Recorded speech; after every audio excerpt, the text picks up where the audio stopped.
today, but and we're getting better. But happy to have you guys at the holiday edition here of the Business Roundtable. Pretty excited today for our speakers.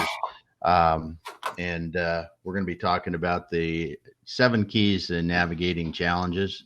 And some of you may have seen this before with Dr. Elia's book and Khan's book. I believe I don't know for sure. My book is actually in transit. If you guys co-wrote it or however it is on the book for sure, but they're going to be talking today about the 7 keys to navigating challenges. They recently completed a book on 7 keys navigating a crisis. Correct. Is the title for the book. I changed it in the fact that we all know that there's a crisis going on and we're all ready to move past it. So I hope that today we're going to get to talk about some of these keys to navigating a challenge or a crisis in general, because these are lifelong skills that we can help to develop in the organizations and the people that we work with. So really happy to have Dr. Elia Gourgouris and Khan. All that practice. I know, it just went to hell. Apostolopoulos. There you go. I was like, I looked at your name and I couldn't pronounce it. With a name like Pistolka for the last name, it's not quite to the length of yours, but it's there. So, but hey guys, I'm glad to have you on today. Thank you. And look forward to it. So, as we move forward in this thing, this has been a really, really interesting experience for us all, I think, in the sharing of knowledge in here. And I'm really happy to have you guys. So happy to have you guys on today. So let's get started and jump right in and see what we got. Well, thank you for having us. And a shout out to Randy McNeely, because he's the one that initially invited me to Exit Your Way about a month ago. And every week, man, it keeps getting better. And what I love about your team, it's collaborative. There are no egos involved. Everybody's here to help one another move forward and navigate this crisis and the crisis to come. So I speak from my heart. I really appreciate you guys. You're great, honestly. Not every group is like yours, just so you know. I mean, in a lot of different groups. I don't feel that way about other groups as much as I do with yours. Cool. We just have fun. I mean, we're quite honestly a bunch of business junkies. We love this stuff. We talk about, we try to practice it with our clients, and it's just a lot of fun. Yeah. It's fun learning from people, smart people. I mean, we get on here every week. How the heck do we do that? Get on and get these smart people on every week telling us all this good stuff. It's awesome. That early in the morning. That early in the morning, yeah. For us out here, for you, for people, you guys just a little later. Well, Andrew, you're in that time zone, and then in the middle, a little later on east. So, but it's great. Yeah, we're really happy to be able to do it. Well, and Greeks like to have fun, so we're in the right group. Very good. Very good. You use the word challenges instead of crisis, and I really appreciate that. And you know how the universe always works out in the end? Yesterday, I received this email from an organization of 15,000 HR professionals around the world. And what is the topic? The 5 top challenges. So I want to read those to you and to the audience real quick, and then we get into our 7 keys. Challenge number 1, ensuring the mental and physical well-being of our employees. That's their number 1 challenge. Number 2, maintaining employee engagement, productivity, and effectiveness. Number 3, creating an ecosystem around the work from home environment. Yeah. Number 4, adapting. I know some people don't like the new normal phrase, but adapting to the new normal, facilitating change and shaping culture. And the last challenge, protecting employment and preserving livelihoods. Wow. And that's from 15,000 HR professionals, and that's what they came up with. So anyway, set the stage. Khan, you're on. There you go. Think fast. Good. Well, thank you from my perspective as well, Damon, Andrew, Johnny, and the rest of the team. Thank you, Randy, because I feel like almost like I'd like to put it in more picturesque ways, but it's almost like a barrel of monkeys where you start pulling one up and everybody kind of links to the next one, and we kind of keep connecting that way. So in some fun ways, we're only separated by a few degrees from each other, and that's the beauty of this process and networking here. The book that Dr. Elia and I were fortunate enough to write, first of all, it came about in a very short period of time. Sometimes when the timing is right, when the opportunity is there, when you have that calling to do something about it, He came to me in the middle of the crisis, or about middle of March, and basically said, we got to figure out something here. We got to figure out what we're going to do. We got to pivot. We got to try to help people. Are you in? We got to write a book. And without hesitation, I jumped on board and I said, okay, let's do this. We have enough knowledge, experience from previous situations, from previous crises of ourselves. We've taught people how to deal with change and life-changing events. Let's make this happen. Let's figure out how we can do it. We can't cook for shit for anybody, so we might as well do something to give them back in a way that might help some people. So we wrote a book that's very easy to consume, very easy to kind of understand in about 45 days, and published it with some down-to-earth, simple, realistic, practical advice on how to navigate this process. And, the whole concept starts with first and foremost, take care of yourself. Self-care is the first key to dealing with any crisis. Stop for a moment, take a look at yourself and say, where am I at? And from that perspective, you think about it, our ability to handle these things is kind of like a sponge. And yeah, in a moderate way, we can deal with change. We can deal with adversity as it comes up. But when we get piled on and piled on and piled on, it's like you're pouring all of this water onto the sponge. At some point, it gets saturated. So we're experiencing that fatigue now, that change fatigue, that COVID fatigue and everything. And everybody's kind of ready to kind of drain that sponge a little bit, move on to something different. Well, we got to check ourselves. We got to make sure that we're in a good place individually. And for that reason, we have, even in the book we wrote, a very simple questionnaire that Dr. Elia has used and kind of we refined for this process. And it looks at the whole person and it says, okay, how are you doing physically? We talk about this process, about the COVID-15. We're all putting on weight because people are trying to find ways to escape. I feel like my little dog around the house. We're all roaming around the house looking for something to eat. And man, when we get a chance to get in the car or go for a walk, we get really excited and everything. So we're kind of turning into our pets. So physically, how are we doing? Mentally, emotionally, even spiritually, no matter what your basis is for that. How are you feeling about that piece? So we look at that. When you take that from the individual to the people that we serve, to the clients that we have, to the companies that we work with, to our teams, it's the same sort of thing. You got to check and see, how are we doing? Now it's a matter of time for companies, those that we serve, those that we support, to look at what are we offering as benefits?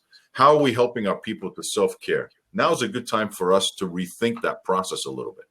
So that's the first key. Dr. Elia, you want to take the next one? Well, I want to add a couple more things to the first key. In the United States alone, and these are the latest statistics as of the end of April, they come out at the end of every month, there's been a 700% increase on mental health, stress, depression, anxiety, and so on. Globally, they're estimating by the time this is done, we will have 2 billion people that will be in need of some kind of counseling.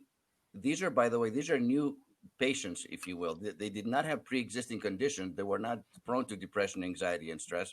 These are new, and it's a direct result of this pandemic and the stress that it's causing. So that's why self-care is first, because if you can't take care of yourself, how are you going to survive this crisis? And how are you going to help other people, more importantly? Yeah. So, well, and like you said, though, too, these people are in situations they may not have been in before. This is something that, even our parents and grandparents, they didn't have to deal with this type of situation where the economy shut down. I mean, hell, even when you look back in the Spanish flu and other times when there were more people that died, they still didn't shut the economy down. And that's the thing that I think is going to, now is confusing for people and difficult, but it is obviously, as you said, figuring out where you're at, first of all, is because you can't help anybody, like you said, unless you're ready to yourself to be able to do so. Damon, you're totally right. And according to the World Health Organization and the United Nations, these are official statistics. These are not Elia's, opinions necessarily. Yeah. By the end of 2020, we will have 500 million people on the verge of starvation, not because of the pandemic, but because of the economy shutting down around the world. So it's not because they got sick and they're going to starve to death. It's because they don't have work and they can't afford to go a month or 2 months without work. They can't even afford to go a week or two without work. So these are devastating statistics, devastating numbers. I know after a while we get numb to numbers and statistics, but think about this. 500 million people in today's world will starve to death or on the verge of starvation if we don't do something about it. So that's why self-care is number one. The second part is, we call it awareness. Like in a crisis, listen. And I like to say, listen with your third ear. Listen, get quiet. We're bombarded by noise. This book came about because I had a quiet moment, and I heard this voice. You could call it the Spirit of God. You can call it your intuition. You can call it your inner wisdom, whatever you want to call it. That still small voice that said, Elia, you need to write a book, and you need to get it out in May, not in November, not next year. And I called up Con. My first book took 3 years to write. I'm like, what are you talking about? This is impossible. How can you get a book in 45 days? That's insane. That can't happen. And yet I called him and I asked him, brother, are you in? And without hesitation, he says, I'm in. So we navigated, all of a sudden, we were in a situation none of us have experienced, and we just decided to do something about it. So together with awareness, I want to share this with you. There are 4 types of people dealing with crises. The first one is the victim, which the victim, of course, is, why is this happening to me? What did I do to deserve this? Poor me, basically, right? The second personality type is the critic. And the critic basically says, no matter what the federal, state, or local government or health officials come up with, you should wear a mask when you go outside. Well, that's stupid. Okay, then don't wear a mask when you go outside. Well, that's idiotic. Okay, no matter what you say, they criticize everything, right? And that's the critic.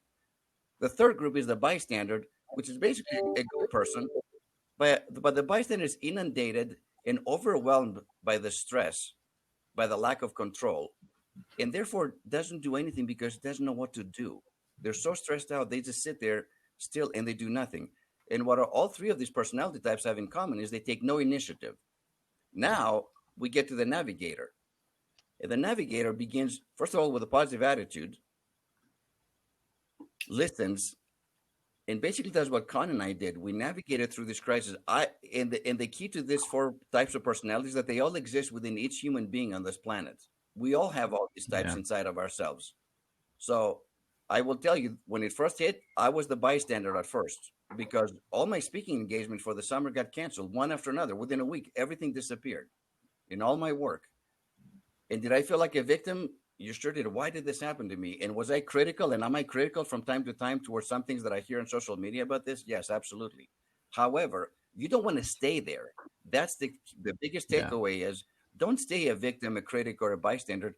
Become a navigator. Because once you do that, then you move into action. And then good things happen as a result of that. Honestly, this book came about because of this crisis. I wouldn't have written a book this year. Neither would have Con. But we navigated through this and decided, look, we can't control so many things, but what can we control? And we put our heads down for 45 days, and this is the result. Con, do you want to add anything to this? Yeah, and I think that's the big part right now where, we don't have the answers. Leaders don't have the answer right now. We're finding ourselves in a situation where, we're naked, we're exposed. People are looking to their leadership in their organizations for answers right now. At the end of the day, all we can do is be empathetic and be an example. And sometimes from that awareness standpoint, it's listening to what your people are saying, listening to your audience, to your clients, hear their concerns from that piece, but then also provide some options. A good navigator may not have been there, but they rely on their past experiences. We went through another crisis in 2008. We went through the devastation in 2005. We went through the Twin Towers in 2001. It's not like we don't have something to build on. So let's look at those things, become navigators by understanding how to go there, enlist the help of others around you, and let's chart a course to a better place right now. Yeah, I think what you guys are saying is so relevant in the fact that leaders need to get to the point of being navigators. And if they're not a navigator in the business, they got to get themselves in and it begins with, like you said, self-care, awareness, and moving forward to get to that point. Because right now, as a business owner or a business leader, you could lay rolled up in a corner if you want to, and but your business is going to fall apart around you. And and I think that's really as we become more and more aware of this, just getting into that navigating mode and move forward. We have to do it. Absolutely. I had a personal kind of experience with that too. My daughter's in medical school, and her fiance works for a tech company here in Provo, I mean, these are stressed out, busy kids. And his company, Qualtrics, some of you might have heard of them. They're pretty big HR survey company that just got by SaaS. And on Friday, so we're there for the weekend, they gave them all Friday off. Qualtrics did. And I'm thinking they called it a mental health day. And, gave them, a 4-day, instead of a 3-day weekend. Yeah. And I thought, well, I'd like to see that. I mean, that's kind of cool. I'd like to see, I'd like to know who's doing that there. That's pretty sharp. That's leadership. I mean, seeing the result on there, that made such a huge difference for them to have just that extra day. But they kind of frame it that way was really interesting. That's an interesting point that you bring up, Andrew, because that almost dovetails into the next key that we talk about with flexibility. Elia, do you want to add some things to that point as far as pivoting? We have to think completely outside of the box and show up as leaders differently than before this pandemic ever hit. We have to raise the bar. So we talk about flexibility and adaptability. And, we use the example of the oak tree and the palm tree, right? In a major storm, the oak tree is this powerful, huge tree that's been around for 100 years, massive, tall, huge, right? But if there's enough moisture during an event and enough wind during a hurricane, guess what happens to oak trees? They come crashing down on cars, on homes, on people, right? The palm tree on the flip side, which is relatively thin, and tall, it bends, and sometimes it bends all the way parallel to the ground. But when the storm passes, the palm tree rises up again. So the analogy, of course, and the symbolism of that is we all want to be palm trees, because it's not that the strongest survive these things; it's the most flexible will survive, and we have to be flexible with the way we respond to any crisis. I'm working with a lot of HR professionals right now who are so stressed out.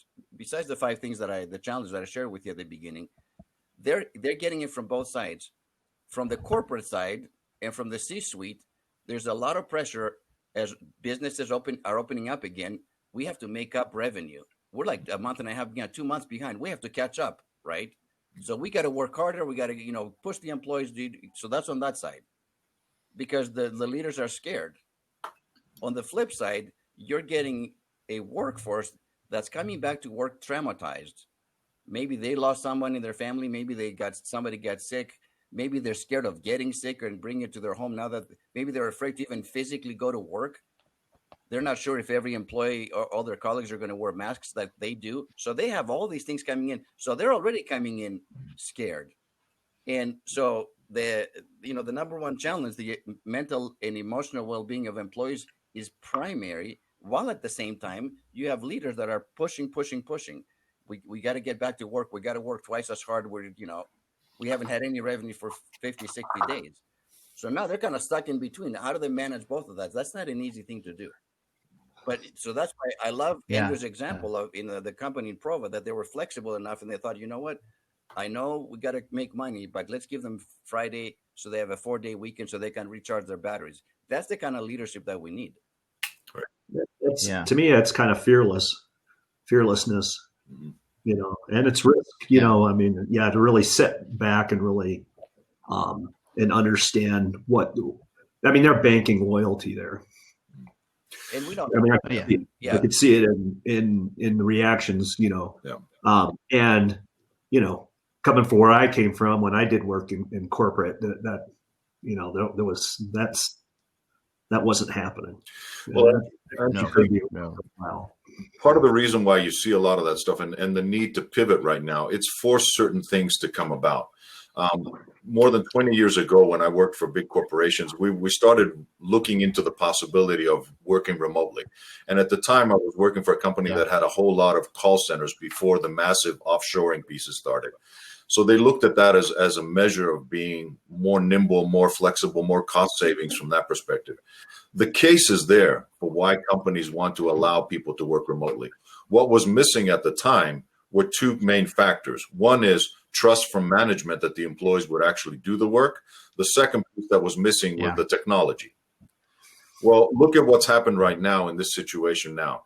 Companies have been forced to trust their workforce because they don't have a choice.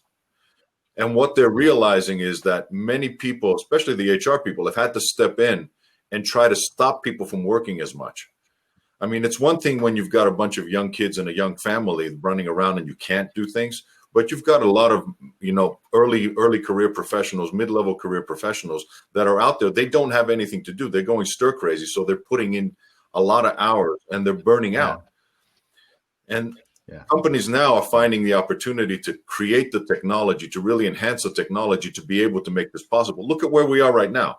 This was not possible a few years ago. Look at the situation that, when you look at the last crisis that we dealt with the recession in 2008, what came out of that? Uber, Airbnb, industries, companies that didn't exist before then.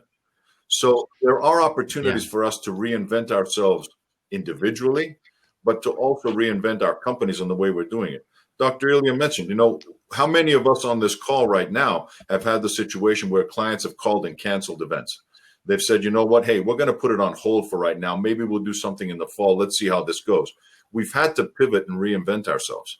We've had to find ways to be flexible and look at that. Our clients are looking at ways, our companies are looking at ways to cut costs. Now's the time to look at that and trim the fat, prune the garden the way we came, and come out and pivot and come out stronger. Yeah, it's a great point, and I think that there's two things in here. We were forced as business owners to go remote, and before everybody just assumed that was running a business that it's not going to work, and now when you look at the fact that not only are we remote, we have some of our employees, as you said, that have small children in their home. We have other, and other family situations that people are working remote. And I have to believe, from what I've heard, that a fair amount of these businesses are still doing just fine like this. And they're really surprised in the fact that it can work for some of their workforce, to the point that we talked about this before on here. This is going to drive massive changes in the way that businesses operate to the good. And just like I think that 2008-9 drove Airbnb and many other kind of businesses that ironically are not doing well today, but it's going to drive other ways to do things, because when you really can contemplate a certain portion of your workforce being remote, it allows you to go globally for the best talent. Or even geographically. If we're just talking about North America, I mean, just think what that does if you just said, hey, I'm going to stay in those time zones with that. It's huge. I don't want to get off topic too much, but I just think it's another common observation I'm making I'm kind of watching, not from the leadership side or from the ownership side of the business, or management, but actually employees, and listening to them. But one of the reactions I thought was interesting was, I've been asking for this for years. I want to work remotely at least a couple days a week, and they've not listened. And that's frustrating, to them. So, anything else, when you work in, manufacturing like we have, or, any other industries, the most important thing is making sure they have the tools that they need to be able to do the job.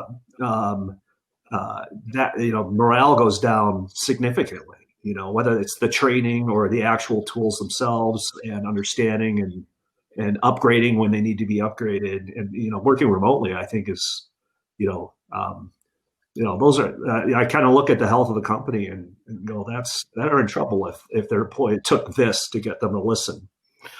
In some industries, though, I think that's, can you guys hear me or no? Okay, because we lost somebody on the screen here. Okay. We lost Khan for some reason. Like, for me as a motivational speaker, would I rather do a webinar, in my office, or would I rather go to Barcelona that I was invited to speak in the fall? I'd rather go to Barcelona, to be honest with you. But I may not have that option, right? So we may do it from here. Who knows? All right. What happened to our coach? Something happened to him. I'm just asking him to do it quick. A little technical difficulty. Yeah. All right. We got some. I sent him a message. Maybe he turned his camera off. But we can't hear him either.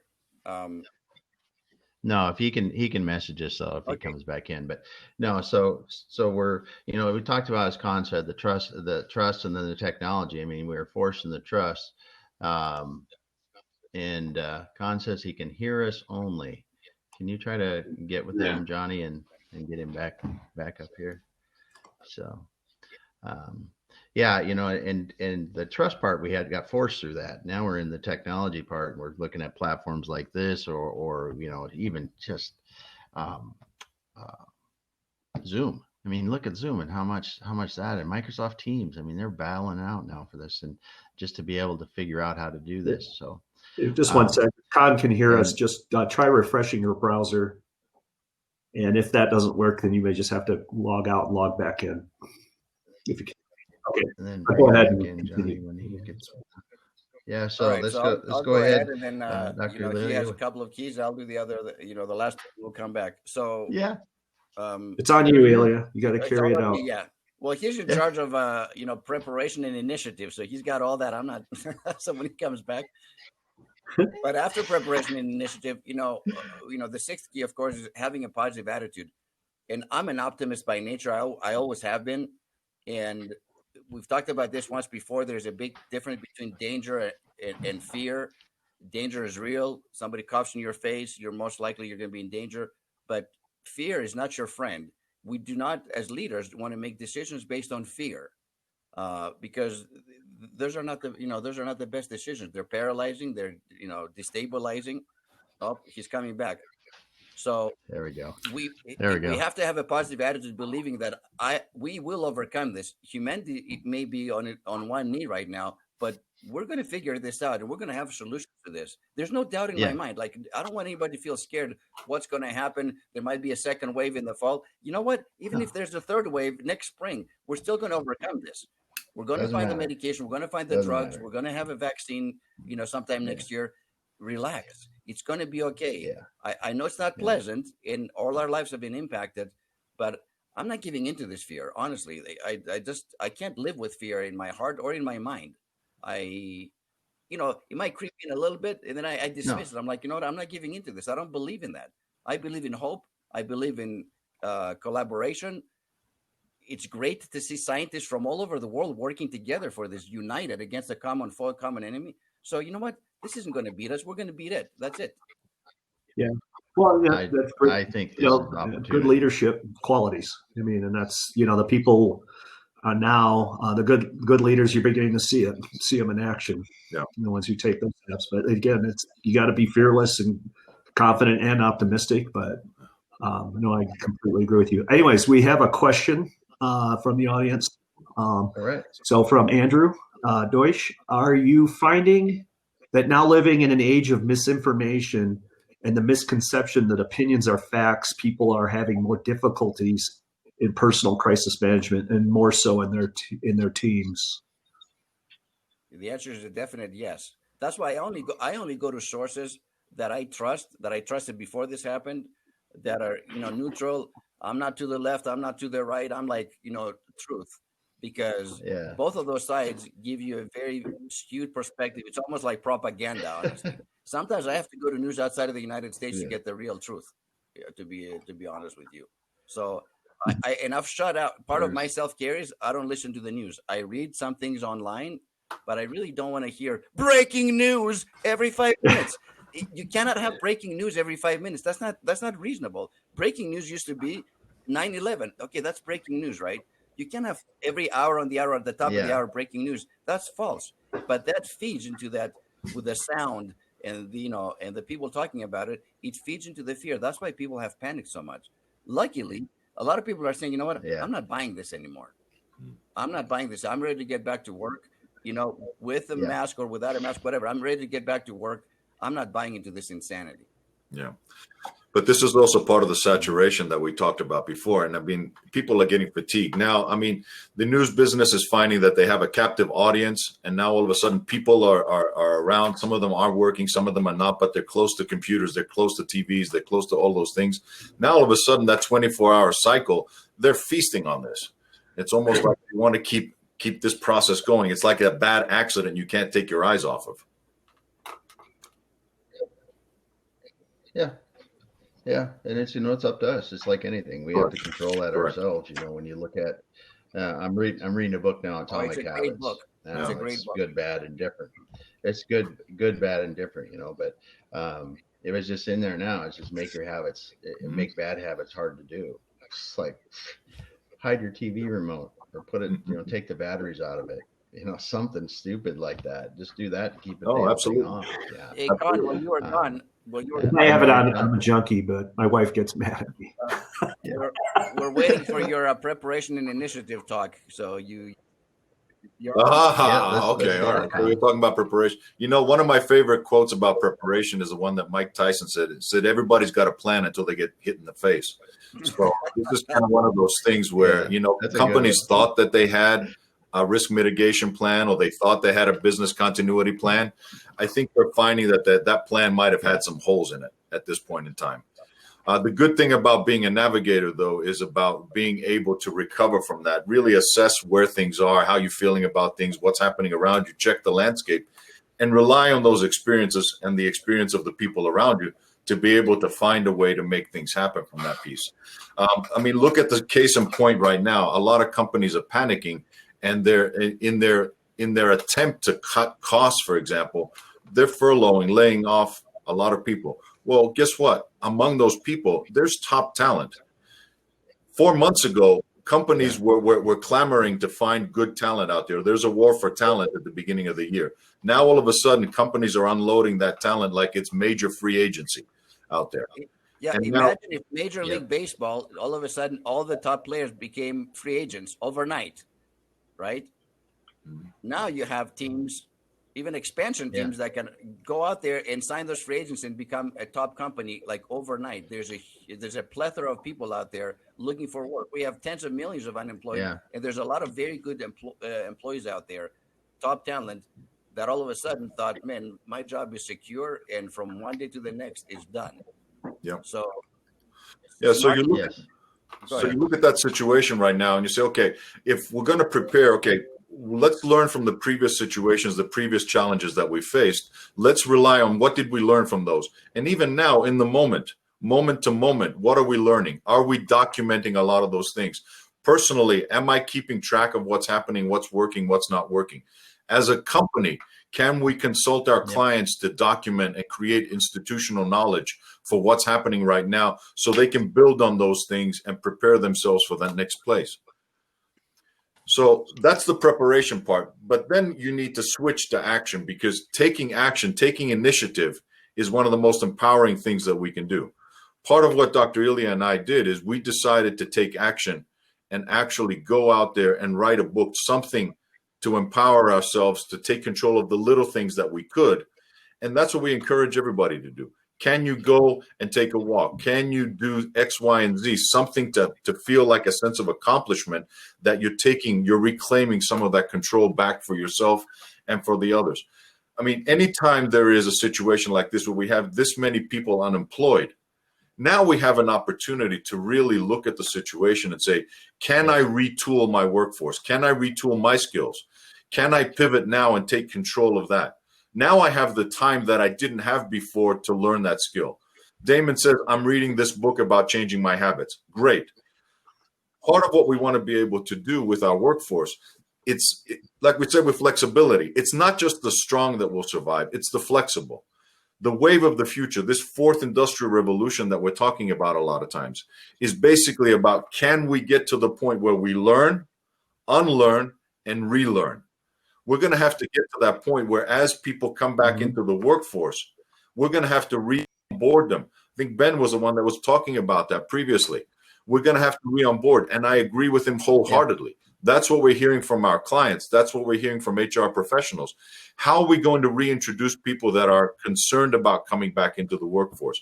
How are we going to introduce people now where we have situations where some people make a statement by wearing a mask, some people make a statement by not wearing a mask, when we perceive that these are statements as opposed to public health decisions?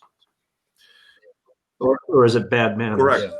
So, it's like all of a sudden, what's this going to evolve? This is a whole new environment that we need to act on. And leaders have a responsibility to take control of that. And to some extent, again, awareness. How am I being perceived by my workforce at this point in time? And you say, okay, if the organization has decided to do this, then we need to embrace it, regardless of what my personal feelings about it are. As leaders, we have to lead by example from that piece. And the mask or not to mask, I mean, it's like William Shakespeare said, to be or not to be, right? To mask or not to mask. This is going to be a big issue in when we're starting to go back to work, because the people that are wearing a mask are looking at those who don't and say, you know, you're being careless and you're jeopardizing me or my family, perhaps. And the people that don't wear a mask are saying, you know what, you can't tell me what to do. This is America. I have a right not to wear a mask. And so we're going to have this conversation, hopefully in a collaborative manner, to understand each other's point of view and come to some kind of mediation of sorts. Mm-hmm. Right. Yeah. Yeah. We have another question from Alon Zaver from last week, our speaker. Yes. So what do you think the overall impact on the human behavior, in particular socially, will be in the short term? Okay. Elia? Well, I think, first of all, we use this phrase social distancing, which I don't agree with that. It's physical distancing. I don't know why we said, who came up with the idea of social distancing? That's not true. We're social beings and we need to connect with one another. And I see people connecting with each other. Yes, you know, we can't hug or kiss or hold hands necessarily. You know, we see each other from afar, we wave and so on. But that's not the way humanity is made. So at some point, when, again, this wave will pass, I think we will get back. We'll be a little bit more cautious, I think, initially, but I can't wait to hug my friends again. I'm Greek, you know, we hug everybody, even strangers. That's what we do. Like, to be deprived of like physical contact with other people is actually it's devastating, honestly. Yeah. Like, I know my son lives in a different state. He got off the plane the other day. You think I'm not going to hug him? Yeah, he was in the airplane. If he gives it to me, he gives it to me. That's my personal choice.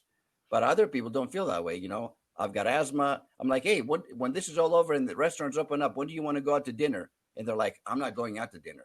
I'm like, for how long? Oh, I don't know. It could be until next year. I'm like, are you serious? They go, yeah. My little boy has asthma. I can't go. So I have to be respectful of other people's boundaries that way, even though I'm definitely on the one end that says, let's connect physically again. Let's move on, right? So I think we need to be mindful of other people that may be different from us. And I'm really trying to understand where people are coming from who are afraid. Yeah. I'm really making an effort. I don't want to judge that. I don't want to be afraid, but I'm mindful of it. Yeah, you can. Yeah, I agree. Well, I think it is it's being considerate. Yeah. You know, and we've kind of, you know, we've lost a lot of that. Let me insert a little bit on that as far as the question as well. In some ways, you know, when you lose one of your senses, it's almost like the rest of your senses try to compensate to kind of get a clearer image of what's happening around. If I lose my sight, my hearing kind of gets stronger and my body adjusts in certain ways. This has been very devastating because at the time when we need that physical proximity and that support, that physical support from our loved ones is the time where we're staying away from them. And that's very, very hard. But what I am noticing in the short term is that people are connecting in other more meaningful ways to them. I mean, that phone call now means something. That Zoom call means something right now. And all of a sudden, people are reevaluating. Like I saw some of Ben's comments as well. He's right. There are no sacred cows. We are all reevaluating what's important to us and what's going on. I mean, Elia mentioned about positive attitude. Right now, we don't know how this is going to go forward. But as leaders, we need to embrace our value system. And this is going to reveal character for us individually, but also for companies. There are going to be companies out there that are going to be leading the charge in a way that's consistent with their mission, their vision, their values, the things that they believe in, and it's going to reveal their character. It's the same for individuals. We're seeing now what people are made of. Yeah, and the cream will rise. Yeah, and now that's the big part of what we're trying to accomplish with this piece. All right. So I think we got another. One more. Yeah. So the last cue, of course, is ending with kindness. Even though we started kind of on the selfish way, if you self-care, taking control of our own spiritually, mentally, emotionally, and physical beings, in the end, again, we're social beings. And, you know, people have asked me spot on, what are you saying? Am I my brother's keeper? And I'm like, no, you're not your brother's keeper. You're your sister's keeper and your parents' keeper and your grandparents' keeper and your children and your colleague at work and the homeless person and somebody 10,000 miles across the world, because we're all in this together. So no matter where you are right now, whoever is listening, if you think you have it bad, and I respect wherever you are right now, whether it's financially or health-wise or so on, I promise you there's somebody else worse off. Yeah. Somewhere around the world, or somewhere around this country, or somewhere around your neighborhood. Yeah. So reach out in whatever capacity you can and extend that kindness, that compassion, that love, because that people are craving that right now. And I feel like personally, it's my responsibility for myself. I've consciously to reach out to people, to at least 3 or 4 people per day via a phone call or a Zoom call, just to check in. How are you doing? What's the worst thing they could say to you? You know what? I'm doing fine. Thanks for asking. But a lot of times they're saying, well, wow, it's interesting the timing of your phone call because I've really been struggling. So when we go back to work, let's take that extra step and raise our emotional intelligence and ask our colleagues or our direct reports or even our bosses, how are you doing? Typically, the answer, at least in America, is I'm fine. I go beyond that. I'm like, no, Andrew, really, how are you really doing? Between you and I, the doors are closed. And then the defenses go down and you hear people share with you how they're really feeling in their hearts. And that's golden. If you can do that as a leader for your employees and take that extra step, it's one extra question, but it will open up. It's golden. Because then I will feel like, you know what, Andrew cares about me. He really asked about me. He really cares. He asked about my family. How's my wife doing? How are my kids? And guess what? I'm going to work 10 times harder for Andrew as a result of that, because I feel like he cares, really, truly cares. Not superficial, not BS, but truly. Look me in the eye and said, Elia, how are you really doing today? Kind of down. That's it. And the minute you start going outside of yourself and you start reaching out to other people, it helps you. I mean, you get as much out of that. If you can help somebody, you get a lot out of that. If you reach out and even ask the question, you're taking the focus off of your needs for some extent or your problems, and you're engaging with another person. You're allowing yourself to go beyond that. As companies, for example, for our clients, for our own companies, I mean, now's the time when you really need to show that kindness towards your employees, towards your customers, towards your community, the foundation work that a lot of these corporations do. I mean, Elia brought it up with the HR concerns that 150,000 of these guys have right now. You look at a lot of these situations, what are they saying? Maintaining that livelihood that people have, being empathetic and being able to be kind, trying to make sure that we take care of people as a whole person, making sure that they have a way to address their livelihood, their concerns, helping those that are greater in need. It's the right thing to do, but for companies long term, it's also going to make financial sense because people will remember the companies that do that. I know our dear friend Randy McNeely has written a lot and extensively about the economics of kindness, and you look at a lot of that stuff, and it makes so much sense from that perspective because, again, it's the right thing to do, and in the long run, it makes good sense for us to be able to do that. Yeah. And I think the one thing about kindness that people associate negatively with it in business is that it means some sort of weakness or some sort of you're going to allow people to do whatever. It's not the case. I mean, and there's some people on here that have worked with me before, obviously in business when I was running businesses, and when you have to do things that have happened like in recently, and you can lay people off or make significant changes in your business, whatever it is, because there's going to be a lot of significant changes for the next years on this. It doesn't mean you can't be kind during the process. You can fire somebody and be very kind to them and still do it, because and without and make it as best as it can be is really in those kind of things. And then when you have to go and tell somebody that we are going to change this complete part of our business into something else, it's something where you do have to take a kind approach to it and explain to them why and the reasoning behind it and those kind of things, which is different than having to let people go, other than why you need to do it. But it really, you can be kind in these things that you have to do, because there are, as you talked about it going through this, the empathizing, the leadership that it takes. Leaders now have to be human with people and say, listen, this is we're doing this because we think this is the best course of action right now. And navigating, using the keys that you talked about today, and navigating, we're navigators now. We're trying to take this thing in the right direction, and using kindness and empathy and the other things to get people's collaboration on this, to go, oh, we see something out here that might be, that's what they got to do to get these businesses on track. Because I'm going to tell you right now, if, as you said, you're looking at businesses with far fewer people, a lot of them, and they have to be able to harness everyone's brain in this situation even more than they did before, and really figure out what tomorrow looks like. And that's what we are doing now. We see it all over in the way businesses are continuing to evolve at a frantic pace. Ben Baker just commented he just heard a story that 240 people were fired over Zoom in 120 seconds. Wow, that's not how you do it. Yep. But there's an example of the opposite side. You got the health, you got the mental health day. Yeah. Those, like I said, it's exposing, and the other one's going to be around for a while, but companies like that, wow. I mean, it's amazing they're still in there. Yeah, Damon, everything you said, Damon, is spot on about leaders. We need to over communicate.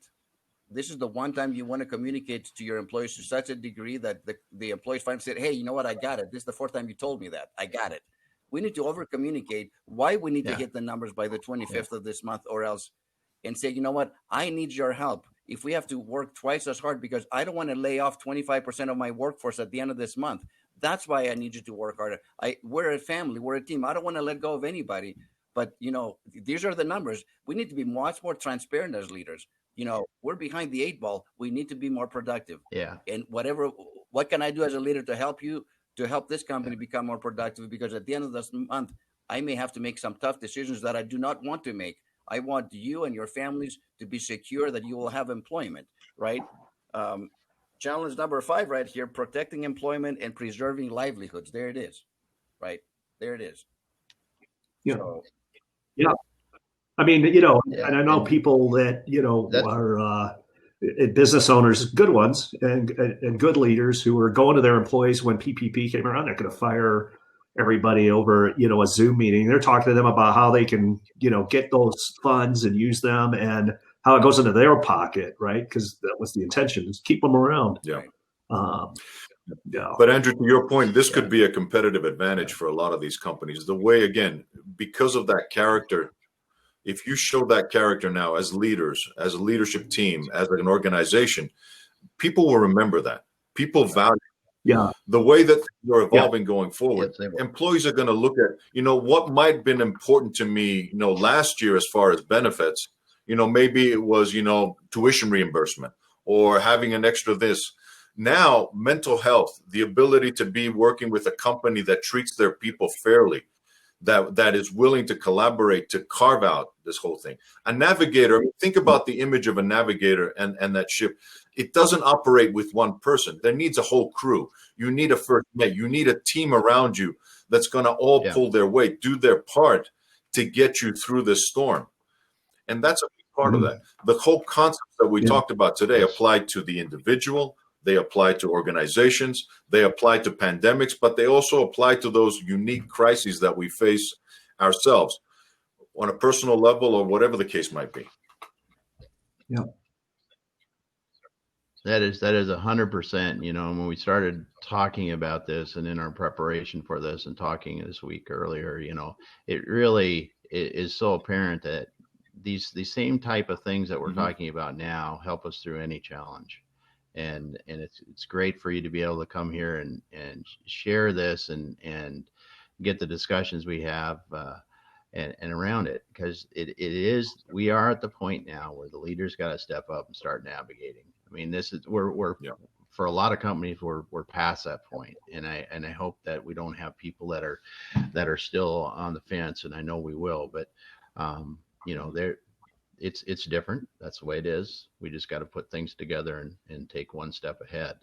So concluding thoughts, guys. Let's hear from the two of you. Another question. Time for that? Or what we? We got another question. Kind of yeah, let's do one more question. We don't know who it came from because it doesn't say a name on it. But so do you see the mask in the same light as folks who discriminate based on the type of religious garb?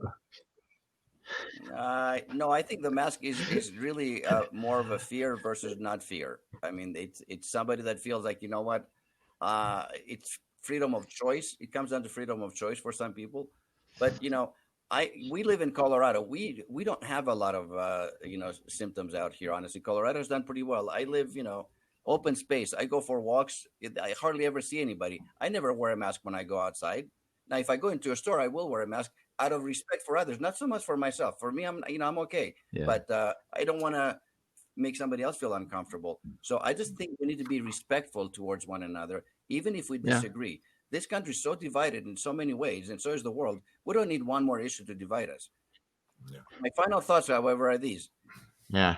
Exactly. We're not having one challenge. We're having multiple challenges simultaneously, an unusual event.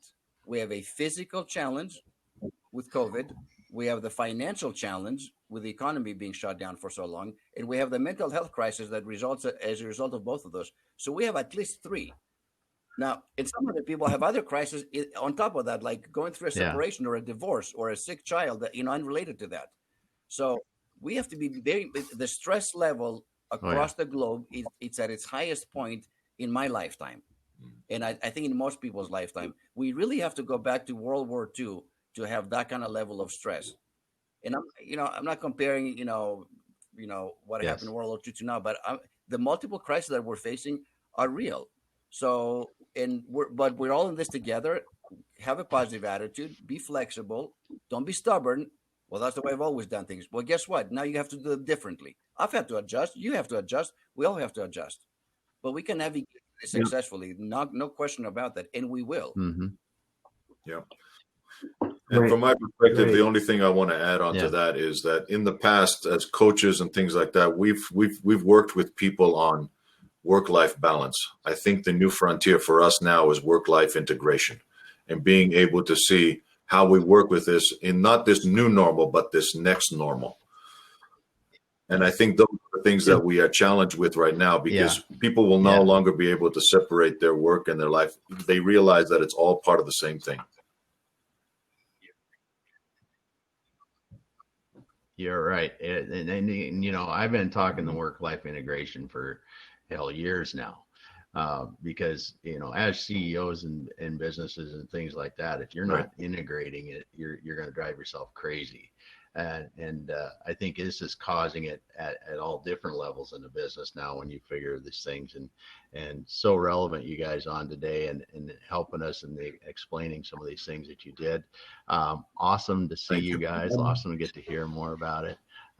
There was a request also, Elia, on the 5 HR issues in the email you referenced at the beginning. Maybe if we could forward those on. There was some requests from the audience. I can forward it to you, or I can post it on LinkedIn or something. I don't know, whatever you like, whatever. Yeah.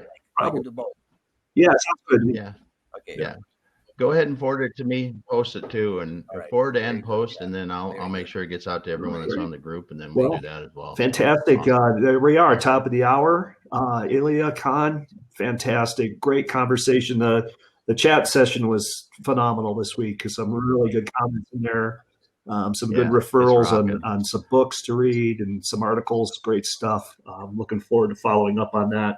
And so for next week, we're going to do panel discussion on strategic turnover, which I think is great because we're just more and more it's about the people, and we're talking about that today. We're just more and more we're coming back to it, which is basic fundamentals of business, and now more than ever you realize that. So strategic turnover will be interesting. Hope all of you all can join us again, and I think. It's so funny you guys brought that up. I mean, this was not scripted. You guys started talking about it, and this is one of the biggest opportunities that business owners have. And I think we're going to get some get some people on that we know, and we're gonna have some fun with it and get real interactive, because if we can do one thing with business owners over the rest of this year is upgrade your human capital and adjust or upgrade or whatever. But hey, thanks to everyone for coming. Awesome holiday week stuff. We'll be back at it again next week and around. You'll see this. We're getting so we're kind of organized on this. It'll be up on Saturday on YouTube, kind of stuff. And we still have a lot of fun with it. I hope you all on here are having a great time as we are. And we'll be back on the tables. We'll close down this. We'll go. Johnny, Andrew, and Damon, thank you for having us. Yeah. Thank you. Yeah. Thank you guys.